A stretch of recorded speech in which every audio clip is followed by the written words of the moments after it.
Karen's obsession escalated quickly after her failed attempt with my leased residence. Now, she turned her attention to my pond lodge, a property I had painstakingly maintained for years. One morning, I received an unusual call. The HOA claimed there was an emergency at the lodge and, without my consent, attempted to sell it under the guise of shared community interest. I could hardly believe the audacity. This was beyond coercion. It was outright theft. By the time I arrived at the property, Karen had already mobilized her small contingent of HOA enforcers. They were armed with paperwork, a few handheld devices, and an air of self-righteousness that only someone completely untrained in law enforcement could carry.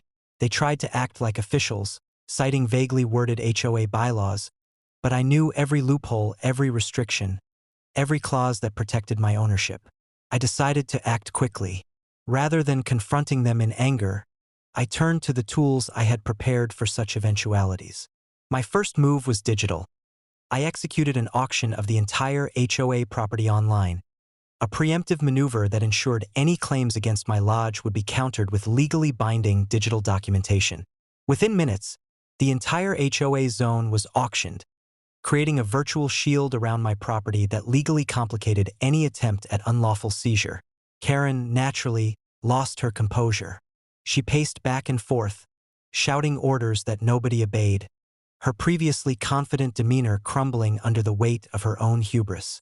The emergency responders she had summoned were now caught between conflicting documents, HOA bylaws, and legal filings. I watched quietly from a safe distance as her plan unraveled spectacularly. But this wasn't just about winning a legal battle, it was about asserting boundaries. I made sure that my actions were precise.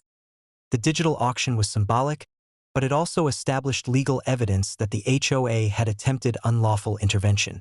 I documented every step: emails, timestamps, photographs, and the HOA's own notifications became proof of their misconduct.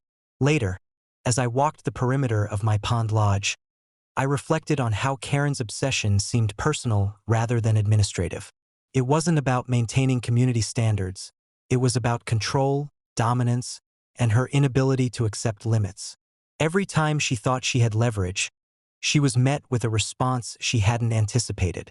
My preparation, my foresight, and my calm resolve rendered her interventions ineffective. By the evening, the pond lodge was secure. The HOA's attempt to forcibly sell the property had been neutralized, their emergency dismissed, and Karen's influence diminished in the eyes of the neighbors. Word spread quickly. My digital auction had created a legal precedent that effectively safeguarded not only the lodge but also my authority in the community. I leaned against the railing of the veranda, looking out at the calm waters of the pond, and felt a rare satisfaction. Karen had escalated from coercion to outright unlawful action, but each move I made had been deliberate, premeditated, and defensible. She had entered a game she didn't understand, and I had set the rules. My lodge, my property, my family's security, everything remained untouched. Yet I knew this was just the beginning. Karen's ego would not allow her to accept defeat quietly. I needed to remain vigilant, anticipate her next move, and continue documenting every interaction. For now, though, I allowed myself a small victory. My pond lodge stood intact, and the HOA's audacity had been neutralized, not through confrontation, but through strategy, foresight, and a calm, calculated defense.